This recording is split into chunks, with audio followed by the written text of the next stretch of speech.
दो कन्याएं थी छोटी छोटी, बहुत ध्यान से सुनना। एक राजा की बेटी थी और एक ब्राह्मण की बेटी थी, दोनों सखा थी, आपस में मित्र थी। एक बार राजा के यहां पर एक संत का आगमन हुआ, तो संत शालिग्राम भगवान की सेवा कर रहे थे।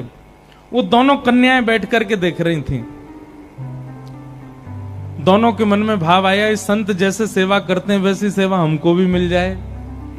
तो दोनों संत से कहने लगी, बाबा हमको भी सेवा दे दो, हमको भी ठाकुर जी दे दो। तो संत ने मन में विचार किया, छोटी छोटी कन्याएं, ये क्या जाने असली नकली क्या होता है। उन्होंने शालिग्राम जैसे दिखने वाले चिपटे 2 पत्थर लिए और दोनों कन्याओं को दे दिए। दोनों कन्याएं बड़ी प्रसन्न हो गईं, बोले वाह हमको ठाकुर जी मिल गए। दोनों ने गुरुजी से पूछा, गुरुजी इनका नाम क्या रखें? तो गुरुदेव ने कहा, तुमको जो प्रिय लगे वो नाम रखो इनका। तो कन्याएं जो वो बड़े चिकने से पत्थर थे, तो एक आध बार हाथ से फिसल गए। तो एक कन्या ने कहा, बोले इनका नाम रखते हैं सिलपिल्ले भगवान। कौन से भगवान? और दोनों ने अपने ठाकुर जी का नाम रख दिया सिलपिल्ले। ये कोई ऐसी कथा नहीं, भक्तमाल जी में कथा है ये। तो सिलपिल्ले भगवान, दोनों कन्याओं के सिलपिल्ले भगवान हो गए। अब दोनों कन्याओं के साथ में कैसी घटना घटी?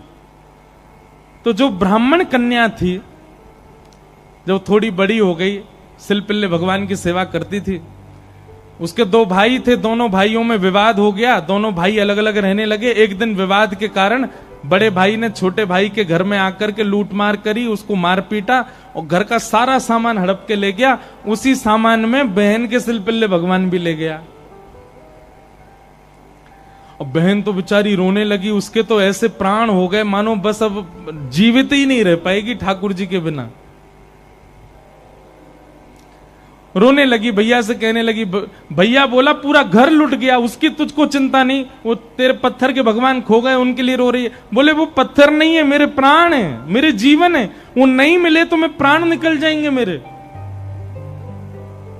बोले जा, किसी और ने थोड़ी लूटा, बड़ा भाई है हमारा, जाके मांग ले, दे दे। तो बहन अपने बड़े भाई के घर गई और बड़े भाई से जाके कहा, भैया कुछ मत दो, सब रख लो अपने पास, पर मेरे सिलपिल्ले भगवान। अब सिलपिल्ले नाम सुनते ही सब हंसने लगे वहां पे।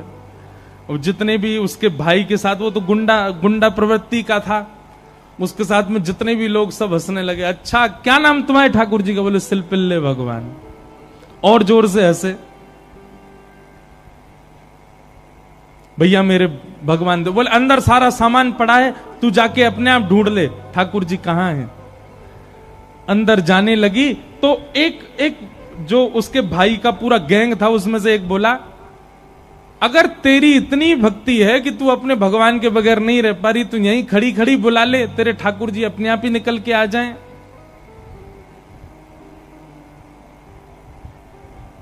ये बात उसके प्रेम पर मानो प्रश्न चिन्ह लग गया। वह भी मन में सोचने लगी, मैं बचपन से सेवा कर रही हूं सिलपिल्ले को, कभी अपने हृदय से दूर नहीं करती, पर आज इसकी बात से मुझको ऐसा लग रहा है कि मैं तो प्रेम करती हूं, पर वो प्रेम करते हैं कि नहीं, आज उसका भी पता चल जाए। और बाहर खड़े खड़े करुण क्रंदन करते हुए, भाव निमग्न होते हुए, नेत्रों से अविरल अश्रुधार गिर रही है। हां नाथ, हां मेरे सिलपिल्ले नाथ, मेरे पास आ जाओ। दोनों भुजा उठा करके जैसे ही रुदन करने लगी, कक्ष में से वो सामान्य सा पत्थर जिसकी वर्षों से सेवा कर रही थी, वो अपने आप उछट करके आया और उस कन्या के हृदय से आकर के लग गया। बोलो सिलपिल्ले भगवान की। और महाराज ये देख करके भाई और उसका जो पूरा गैंग था, वो सब आश्चर्यचकित हो गए। परिणाम यह हुआ कि सब लोगों ने अपनी सब सामग्री जो उसके भाई की लूट ली थी, सब इकट्ठी करके दे आए। बोले भैया हम तो ऐसे ही समझते थे, पर आज वास्तव में हमने भक्ति का दर्शन किया। अब राजकन्या जो थी, उसके सिलपिल्ले भगवान, उनके साथ कैसी घटना घटी? कन्या का विवाह हुआ और जिस पुरुष के साथ में विवाह हुआ वो किसी भी रूप से भक्त नहीं था, ना वो भक्त था ना उसका परिवार भक्त था। कन्या ने विवाह के लिए मना तो किया पर माता पिता नहीं माने, विवाह कर दिया। अब वो तो बस अपने सिलपिल्ले भगवान को हृदय से लगा के रहे, बोले कि मुझे पता है ये मेरा पति और ये परिवार पूरा जो है ये बिल्कुल भी भक्ति भाव इनके चित्त में नहीं है, पर नाथ बस आप मेरे साथ रहोगे तो मैं पूरा जीवन निकाल लूंगी। अब जिससे उसका ब्याह हुआ था वो तो काम क्रोध लोभ मोह सब था उसके अंदर, वो तो इसी कारण से विवाह कर रहा था, भोग वृत्ति थी उसकी। लेकिन कन्या के चित्त में यह भाव था कि भाई ये वैष्णव नहीं है, इसको तो मैं स्पर्श भी नहीं करने दूं अपना।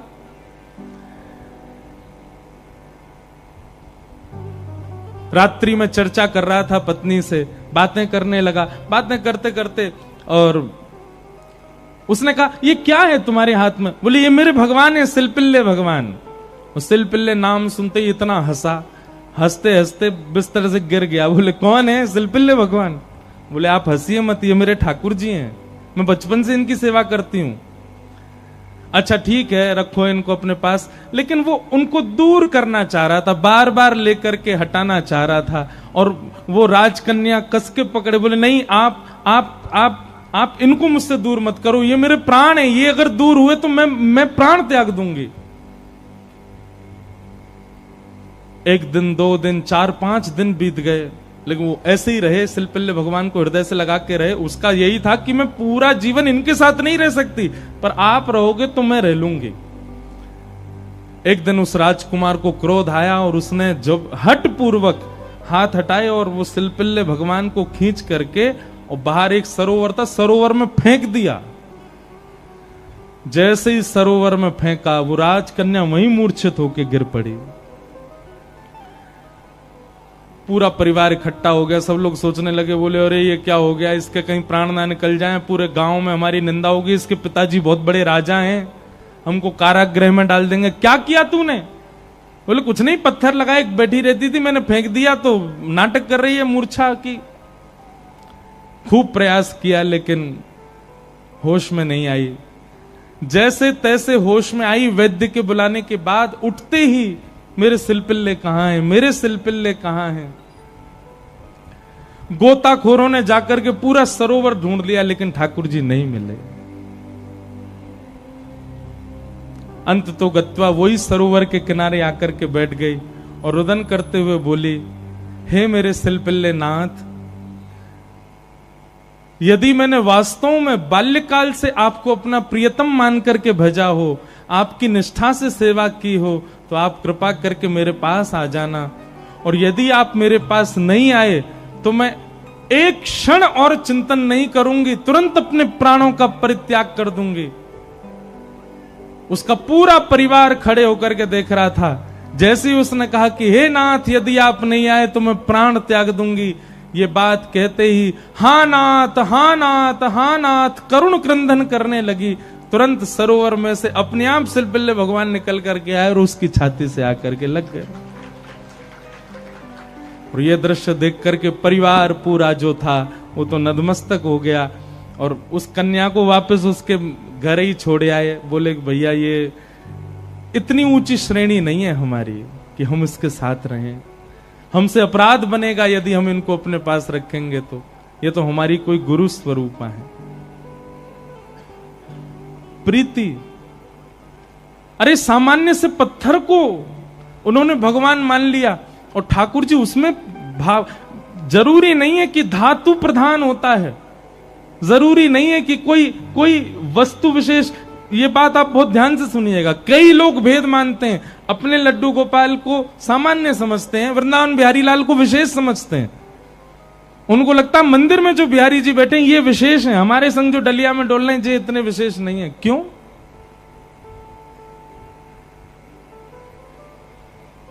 ये भेद दृष्टि मत रखो। वो बिहारी जी जितने श्रेष्ठ हैं उतने ही श्रेष्ठ आपके ठाकुर जी हैं। ये विश्वास प्रगाढ़ रखो अपने ठाकुर जी के प्रति, ये भाव प्रगाढ़ रखो। तो भैया संसार में हर वो वस्तु चली जाएगी आपसे दूर जिसको आप स्नेह भरी दृष्टि से देख लोगे। इसलिए स्नेह भरी दृष्टि से देखना है तो केवल ठाकुर जी को, उनकी लीला को, उनके धाम को, उनके प्रसाद को और उनके जनों को ही देखो। और या फिर जिससे स्नेह हो रहा हो, चाहे वो पुत्र हो, पुत्री हो, माता हो, पिता हो, मित्र हो, यार हो, कोई भी हो, उसको भगवत भक्त बनाओ। क्योंकि भगवत भक्त बनने के बाद उससे स्नेह हो तो भी वो स्थिर तो रहेगा। आप वैष्णव हैं और वो संसारी है, तो कोई भी संबंध क्यों ना हो स्थिर नहीं रहेगा, जाएगा। चला चलेति संसारे धर्म एको ही निश्चल। तो लक्ष्मी की बात हो रही है। लक्ष्मी ही रुक्मिणी जी के रूप में आई और उनका विवाह भगवान श्री कृष्ण के साथ हुआ। आगे भागवत जी में सिमंतक उपाख्यान सुनाया गया। भगवान का दूसरा विवाह जामवंत की पुत्री जामवती के साथ में हुआ। जामवती के उपरांत भगवान का तीसरा विवाह सत्यभामा जी के साथ में हुआ और भगवान का चतुर्थ विवाह हमारी वृंदावन की रस रानी, हमारी वृंदावन की साक्षात रस स्वरूपा श्याम सुंदर श्री यमुना मैया के साथ में हुआ। बोलो यमुना मैया की जय। एक बात हमारी बहुत ध्यान से सुनो, हम वैसे तो कथा में बोलते ही हैं। वृंदावन जाते बंधुओं कुछ नियम है, उन नियमों का पालन किया करो। सबसे पहला, वृंदावन जाते ही सबसे पहले तो वहां के अपनी गाड़ी से उतर के सबसे पहले तो भूमि जहां से वृंदावन प्रारंभ होता है वहीं वृंदावन को प्रणाम किया करो। आज भी कई वृंदावन आने वाले वैष्णव हैं, वो पादुका नहीं पहनते अपने पैरों में, क्योंकि जिस रज पर ठाकुर जी निरावृत चरणों से भ्रमण किए हम कैसे पहन लें। तो सबसे पहले आते ही वृंदावन की रज को प्रणाम करो। आपका मस्तिष्क सूना नहीं होना चाहिए वृंदावन में। और सुनिए, वृंदावन में आके वो छापे वाले मत लगवाया करो तिलक, स्वयं तिलक लगा करके निकला कीजिए अपने कक्ष से। रज लीजिए, रज में गंगा यमुना जल मिलाइए, उस रज का तिलक करिए। और तिलक करना एक बात होती है, ऐसे प्रणाम करो कि अपने आप ही रज लग जाए आपके माथे से। सबसे पहला रज को प्रणाम। पंचायतन प्रणाम हमने बताए कथाओं में, सबसे पहले रज को प्रणाम करो। दूसरा, वृंदावन में जैसे भीतर प्रवेश करते हो जितने वृक्ष वृंदावन के आपके दृष्टि के सामने आ जाएं सबको प्रणाम करो। वृंदावन में वृक्ष सामान्य नहीं है बंधु। आशा महो चरण रेणुज श्याम हम श्याम वृंदावने किमपि गुलमलतोषधीनाम।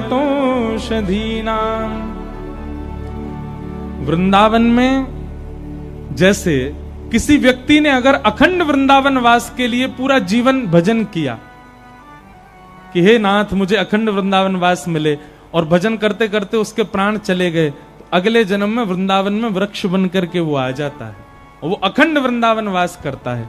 इसलिए वृंदावन वास जिनके मन में इच्छा होती, कई लोग कहते हैं वृंदावन वास कैसे मिले, वृंदावन के वृक्षों को प्रणाम किया करो। किशोरी तोरे चरणन की रज पाऊं, किशोरी तोरे चरणन की रज पाऊं। बैठी रहूं कुल जन के कोने, बैठी रहूं। जो नहीं गाएगो वाकू बगल वाले की सौगंध है, जो नहीं गाएगो वाको अगले जन्म में भ्या नहीं होएगो। इसलिए विचार कर लो, ऊंचे स्वर में गाओ सब लोग। हरिराम व्यास जी कहते हैं वृंदावन वास चाहिए तो क्या करो, बैठी रहूं कुल जन के कोने, बैठी रहूं कुल जन के कोने। श्याम राधिका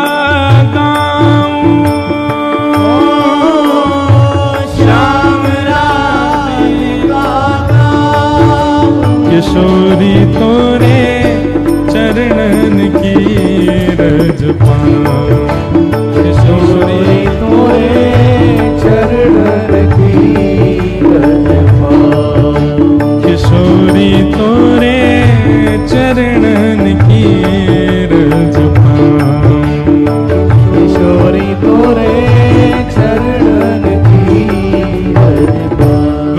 तुम जाओ तो अपनी एक नाम की माला या गुरु मंत्र की माला किसी वृक्ष के पास बैठ करके करके आओ, किसी भी वृक्ष के पास, क्योंकि वह वृक्ष अखंड वृंदावनवासी है, वही आपको वृंदावन प्रदान कर सकता है। इसीलिए आचार्य कह रहे हैं, बैठी रहूं कुंजन के कोने, कुंजों के कोने में बैठो, वहां श्याम राधिका गाओ। जारज को ब्रह्मादिक तरसत, सूरज शीश चढ़ाऊं। जारज को ब्रह्मादिक तरसत, सूरज शीश चढ़ाऊं। हे व्यास स्वामिनी की छवि निरखत, व्यास स्वामिनी की छवि निरखत, व्यास स्वामिनी की छवि निरखत, व्यास स्वामिनी की छवि निरखत। ओ विमल विमल यश गाऊं, विमल विमल यश गाऊं।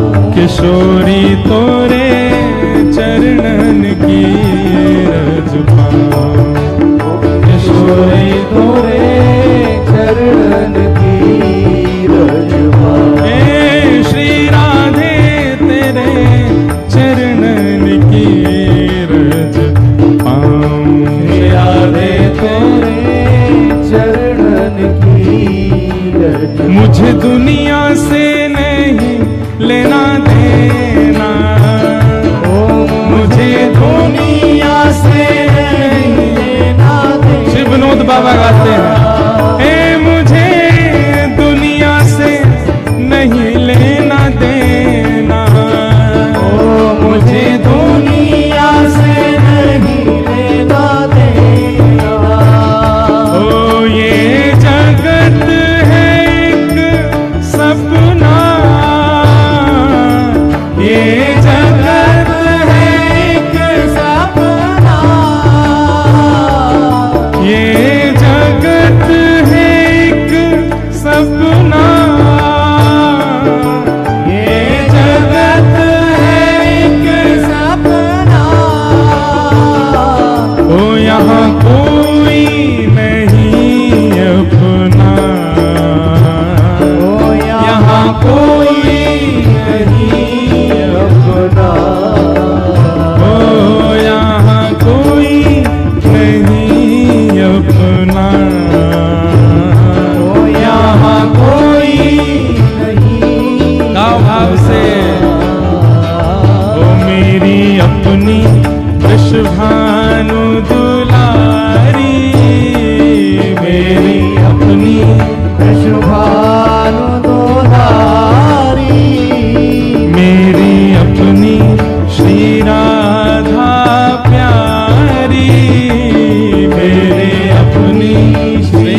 दर्शन करूं शुभ शाम, दर्शन करूं शुभ शाम। ओ मेरे मन में विराजे श्याम दीवानी, मेरे मन में विराजे श्याम दीवानी, मेरे मन में विराजे श्याम दीवानी, मेरे मन में विराजे श्याम दीवानी।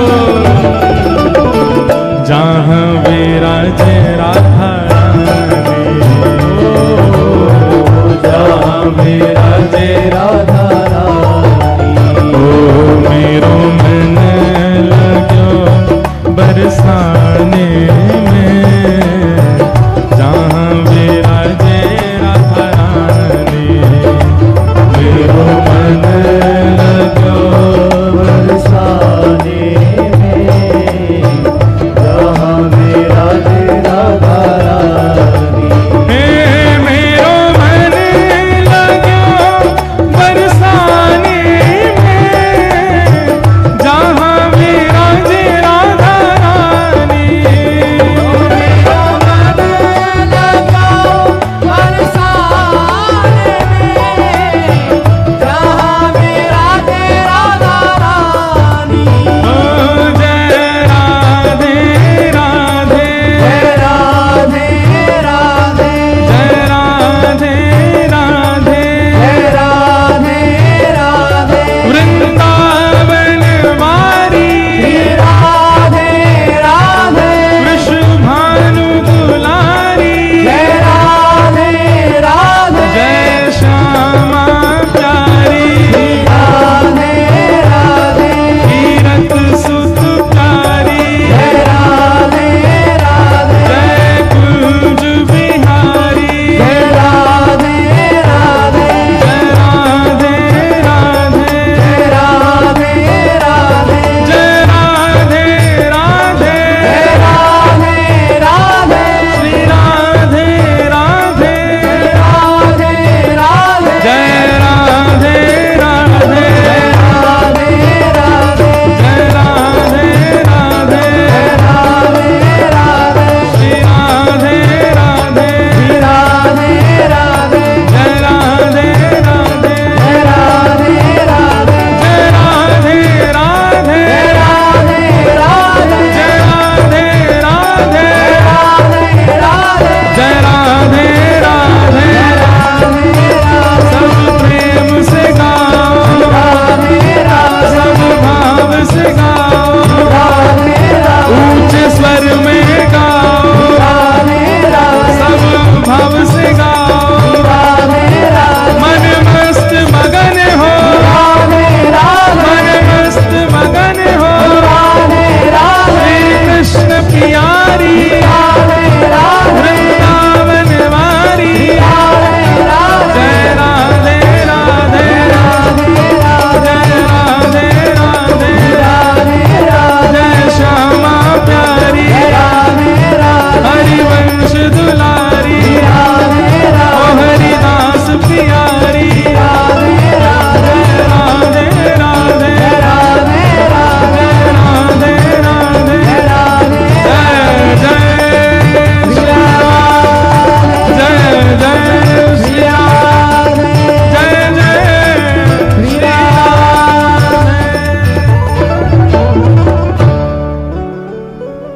है मुझे दुनिया से नहीं कोई काम, मुझे दुनिया से नहीं कोई काम, मैं तो रटूं राधा राधा नाम, मैं तो रटूं राधा राधा नाम, दर्शन करूं शुभ शाम, दर्शन करूं शुभ शाम।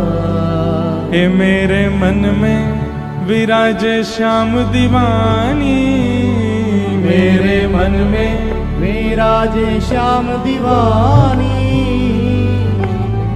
जहाँ विराजे राधा रानी, जहाँ विराजे ओ मेरो मन लाग्यो बरसाने में, जहाँ विराजे राधा रानी। ओ मेरो मन लाग्यो बरसाने में, जहाँ विराजे श्यामा प्यारी। बैठ जाओ, बोलो वृषभानु दुलारी की। तो महाराज वृंदावन जावे वारी ये नियम को पालन करे करो। वृंदावन प्रवेश होते ही बिना रज के आपका मस्तिष्क नहीं होना चाहिए, आपके मस्तिष्क पर ब्रजरज अंकित होनी चाहिए। जैसे स्कूल में आईडी कार्ड अनिवार्य है, जैसे स्कूल यूनिफॉर्म अनिवार्य है, वृंदावन की एक ही यूनिफॉर्म है, क्या? ब्रजरज माथे पे होनी चाहिए। दूसरी बात, वहां के लता वृक्ष गुल्म आदि यही कृपा करेंगे, ये अखंड ब्रजवासी हैं, इनसों प्रार्थना करो। हरिराम व्यास जी के चरित्र में आता है कि जब श्री हरिराम व्यास जी को वापस ले जाने लगे वृंदावन से, तो हरिराम व्यास जी वृंदावन की लता पत्र गुल्म वृक्षों को पकड़ पकड़ करके रोने लगे और वृक्षों से निवेदन करने लगे, आप कृपा करो, आप ही अखंड ब्रजवासी हो, आपके अनुग्रह से हम वृंदावन बस जाएंगे। और फिर एक वृक्ष से लिपटे लिपटे ही हरिराम व्यास जी को थोड़ी चेतना आई, मानो वृक्ष ने ही संकेत किया कि अरे बिहारी जी को, राधा वल्लभ जी की प्रसादी बट रही है, जाके जल्दी पाओ। हरिराम व्यास जी को लगा कि अब मैं वृंदावन से तो जाने वाला ही हूं, कहीं मेरे प्राण निकलने वाले होंगे, उससे पहले मैं प्रसाद तो पालूं। दौड़ करके गए तो प्रसादी बट गई थी, सब में वितरित हो चुकी थी। अंतिम प्रसादी का भाग मेहतरानी को दिया गया, झाड़ू लगाने वाली को। हरिराम व्यास जी जैसे पहुंचे तो प्रसादी तो बट गई। हरिराम व्यास जी बोले अब मैं कहां पाऊं? तो एक मेहतरानी बैठी थी झाड़ू लगावे वाली, वाकी हाथ में रोटी, वापे ऊपर कड़ी पकौड़ी धरी। हरिराम व्यास जी गए, वाके आगे हाथ फैला लियो, बोले ला नेक्स्ट से प्रसाद मोह दे दे। मेहतरानी बोली अरे मैं तो एक मेहतरानी हूं, मैं तो झाड़ू लगावे वाली हूं, मेरे हाथ को प्रसाद पाओगे महाराज? आपको धर्म नष्ट है जाएगो। हरिराम व्यास जी बोले जब प्रसाद हमारे पास आवे से पहले ये विचार ना करे कि कौन ब्राह्मण, कौन क्षत्रिय, कौन वैश्य, कौन शूद्र, कौन हरिराम व्यास, कौन मेहतरानी, तो फिर तू इतना विचार क्यों कर रही है? जब प्रसाद ने तेरे पास आवे में कोई बैर भाव नहीं रखो, तेरे पास तुरंत आ गए हो, वाह प्रसाद को मोह देवे में तू इतना बैर क्यों कर रही है? अरे चल जल्दी दे। और हरिराम व्यास जी ने उस मेहतरानी की प्रसाद को जैसे ही पाया, उनका एक बहुत सुंदर पद है, व्यास जी का मिल जाए तो, हाँ ध्यान से सुनना, हरिराम व्यास जी क्या कह रहे हैं कि व्यास मिठाई विप्र की तामे लागे आग, व्यास मिठाई विप्र की तामे लागे आग, वृंदावन के स्वपच की झूठन खइये माग। श्री वृंदावन के स्वपच की झूठन खइये माग। वृंदावन में भैया सुच्चो सुच्चो प्रसाद मिले, जो मत रखो। बंदर कई बार खाते खाते आधो छोड़ जाए, बाकू उठा के खा जाए करो। वृंदावन को वही को झूठो मिल जाए, वो हम हरिराम व्यास जी आज्ञा कर रहे हैं। वृंदावन के स्वपच को रहिए सेवक होए, तासों भेद न कीजिए, पीजे पद रज धोए। ये तो वृंदावन के स्वपच के लिए बताया गया। बहुत ध्यान से सुनो सब लोग, आज बहुत गर्मी है, बहुत गर्मी है। चलो अभी हम एसी चलवाते हैं, आज नहीं कल चल जाएगा, ठीक है? एसी सब घर में जाना, सोफा पे बैठना, एसी चला के 6 बजे से ही बैठ जाना। आज बहुत गर्मी है ना, हमारे एसी भी नहीं चल रहे, पहले दिन आते ही ना चल रहे, बस आपको दिखावे को लगा रखे हैं।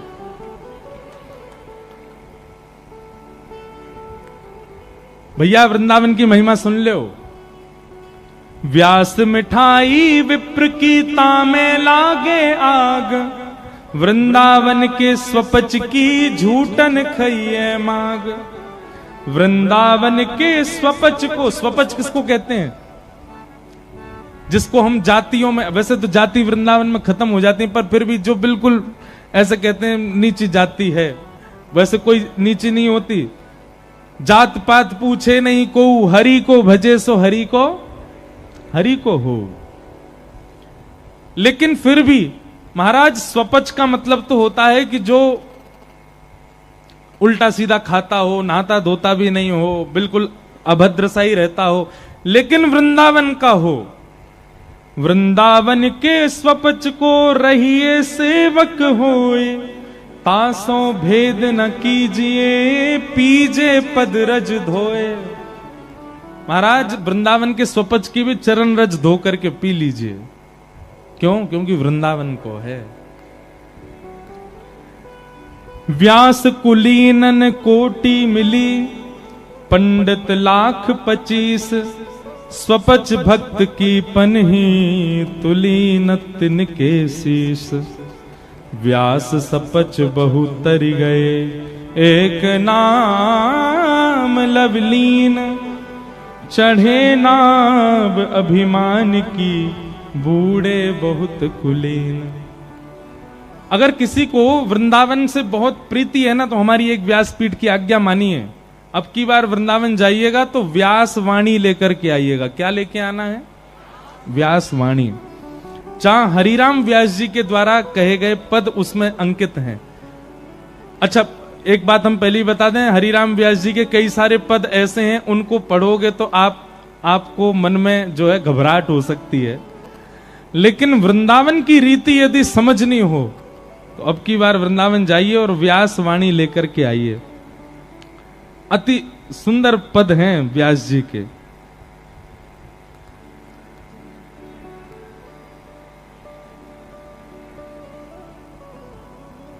तो हरिराम व्यास जी क्या कह रहे हैं कि भैया कोई वृंदावन वासी मिल जाए, वो तो स्वपच भी हो तो भी बाकी पदरज धो करके पी लो। होना चाहिए वृंदावन वासी। तो वृंदावन में सबसे पहले रज को शीश पर धारण करो। दूसरा, वृंदावन के सुंदर वृक्षों को प्रणाम करो। तीसरा, वृंदावन में श्री यमुना जी को प्रणाम करो। लोग बाग आते हैं वृंदावन, बिहारी जी, राधा वल्लभ आदि सब दर्शन कर करा के भाग जाते हैं वहीं से। यमुना जी को आप प्रणाम ही नहीं करते। ठाकुर जी के दर्शन से पहले ये होना चाहिए, यमुना जी को वंदन करो, यमुना जी को प्रणाम करो। रज प्रणाम, वृक्ष प्रणाम, यमुना जी को प्रणाम, और उसके बाद चौथा प्रणाम ब्रजवासियों को प्रणाम। ब्रज के जो वासी हैं उनको वंदन करो, और पंचम प्रणाम कीजिए श्री गोपेश्वर महादेव को। इन 5 को प्रणाम करने के बाद तब जाइए जहां आपकी ठौर है, जहां आपके गुरुदेव हैं, जहां आपको मन लगो भयो है। इन 5 को प्रणाम करके आप जाएंगे तो ही आपकी वृंदावन रीति, वृंदावन दर्शन पूर्ण होगा।